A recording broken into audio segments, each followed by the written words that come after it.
Deus usa pessoas improváveis para realizar coisas incríveis.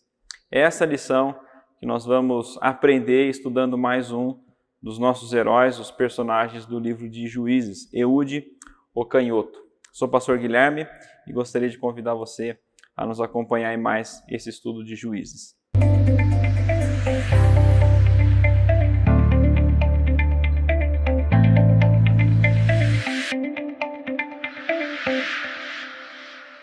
Você com certeza já ouviu falar de Manuel dos Santos. Ele era natural de Pau Grande, distrito de Magé, lá do Rio de Janeiro, e era mais conhecido como Garrincha.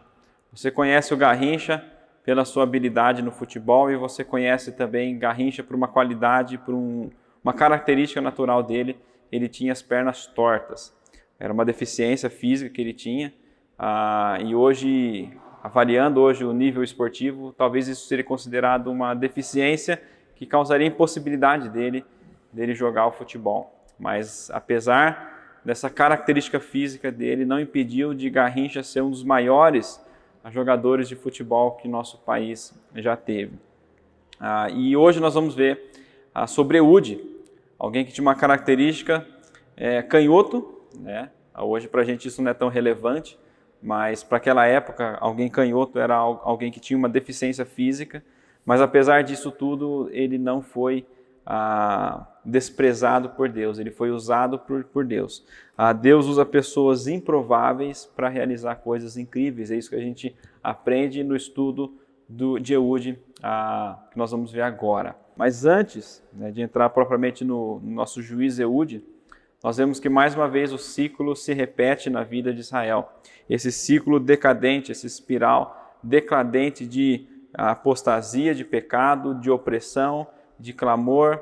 Deus envia um libertador liberta Israel e o povo volta a ter paz até a vida, durante a vida do juiz. E mais uma vez aqui em Juízes 3:12, nós vemos esse ciclo se começando. Lá em Juízes 3:12 diz o seguinte: mais uma vez os israelitas fizeram o que o Senhor reprova, e por isso o Senhor deu a Eglon, rei de Moabe, poder sobre Israel. Mais uma vez esse ciclo está se iniciando. Mais uma vez os israelitas fazem aquilo que é mal aos olhos do Senhor. Fazem aquilo que Deus reprova. E mais uma vez esse ciclo decadente, essa espiral decadente se inicia na vida do povo de Israel.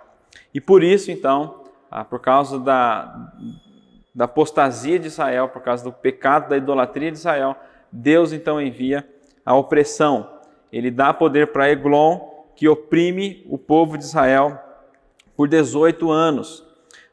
Eglon era rei de Moabe e Eglon fez uma coalizão ali, ele organizou uma coalizão junto com Amon e junto com Amaleque, e eles montaram um quartel-general ali na cidade das Palmeiras, mais conhecido também como a cidade de Jericó. E é naquele quartel-general que ele organiza toda a opressão contra o povo de Israel, que levou o povo de Israel a clamar ao Senhor pedindo por socorro, que é a terceira etapa do nosso ciclo aqui decadente. No versículo 15 nós lemos novamente: os israelitas clamaram ao Senhor, que lhes deu um libertador chamado Eude, canhoto, filho do benjamita Gera. Então, devido à opressão causada por Eglon, isso leva com que o povo de Israel clame ao Senhor. Lembrando que Deus permite a opressão, Deus permite o sofrimento muitas vezes, principalmente aqui em Juízes, para fazer o povo de Israel se despertar para a realidade espiritual decadente que eles estavam vivendo. Então, por isso que Deus envia o sofrimento, Deus envia a opressão para que o povo de Israel voltasse e buscasse novamente ao Senhor. E de fato isso aconteceu. O povo de Israel clamou ao Senhor e Deus então envia um libertador. E o nome dele é Eude. Só que interessante que o texto ele dá uma característica de Eude. Eude era canhoto. Literalmente a palavra canhoto significa alguém que é amarrado da mão direita, alguém que não tinha habilidades com a mão direita. Ou pode ser simplesmente porque ele tinha uma deficiência, ou simplesmente porque ele não tinha habilidade com a mão direita e sim com a mão esquerda. É interessante notar que o texto diz que Eude era da descendência da tribo de Benjamim. E Benjamim significa filho da minha direita. E interessante notar que Eude, um descendente do filho da minha direita, ele é canhoto, ele é da esquerda, da mão esquerda. E na opinião dos israelitas, isso era um defeito físico e frequentemente associado com os benjamitas. Nós vemos isso mais para frente no próprio livro de Juízes, lá em Juízes 20:16, que fala dos soldados, alguns dos soldados benjamitas ali que eram canhotos, mas essa deficiência física de forma alguma afetava a sua capacidade militar numa batalha. Nós vemos aqui todas as vezes que mencionam os benjamitas ali canhotos, falam que eles eram extremamente hábeis, né, com as suas mãos esquerdas. E no caso de Eude aqui, isso seria uma oportunidade para uma ação ousada, né, que Deus usaria ali para libertar o povo de Israel. E nós vimos então aqui a partir do capítulo 15, do versículo 15 até o versículo 29, como que Eude liberta o povo de Israel. Como que Deus usa a vida de Eude para libertar o povo de Israel. E de fato, Eude, ele de forma hábil e estratégica, ele se preparou para cada detalhe da sua missão heróica. Nós vemos ali, em primeiro lugar, no versículo 16, que Eude havia feito uma espada de 2 gumes de 45 centímetros de comprimento e tinha amarrado na coxa direita debaixo da roupa. Eude ele preparou um punhal na medida certa para escondê-lo no local menos provável, na sua perna direita. Em segundo lugar, Eude ele conseguiu uma audiência particular com o rei. Ele conseguiu marcar essa audiência. Ele foi no versículo 17, fala que Eude foi entregar um tributo a Eglon, rei de Moabe, e ele era um homem muito gordo, o Eglon. E em seguida, Eude mandou embora os carregadores junto aos ídolos que estão perto de Gilgal, e ele voltou e disse para o rei: eu tenho uma mensagem secreta para ti, ó rei. E o rei respondeu: calado. E todos os seus auxiliares saíram da sua presença. Ele conseguiu essa audiência particular com o rei, afinal de contas, um homem solitário, aparentemente desarmado e provavelmente defeituoso, não representava grandes ameaças para um rei tão poderoso como Eglon. Afinal de contas, Eude ele era incapaz de empunhar uma espada na mão direita, então todos presumem que ele não consegue empunhar uma espada de nenhum outro jeito. E ele consegue então executar o seu plano com destreza. Eude tinha uma mensagem secreta para Eglon. No versículo 20, Eude aproximou-se do rei, que estava sentado sozinho na sala superior, no palácio do verão, e repetiu: tenho uma mensagem de Deus para ti.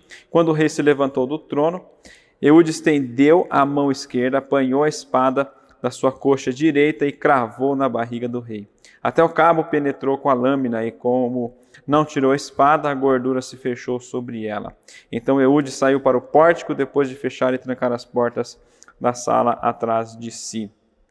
Eude diz que ele tem uma mensagem secreta para o rei. Eglon só não imaginava qual era essa mensagem, muito menos estava preparado para receber essa mensagem. Então, de forma muito hábil e inesperada por todos ali também, Eude ele consegue executar o seu plano, né? Ninguém imaginava que Eude estaria carregando uma arma, uma espada na sua coxa direita. Afinal de contas, todos os soldados usavam a mão direita e as espadas ficavam do lado na perna esquerda, né? Então ele conseguiu executar o seu plano ali de uma forma muito precisa ali, e ele conseguiu ainda também fugir e ganhar tempo para poder convocar os seus soldados. E nós vemos ali um pouco mais adiante que Eude escapou.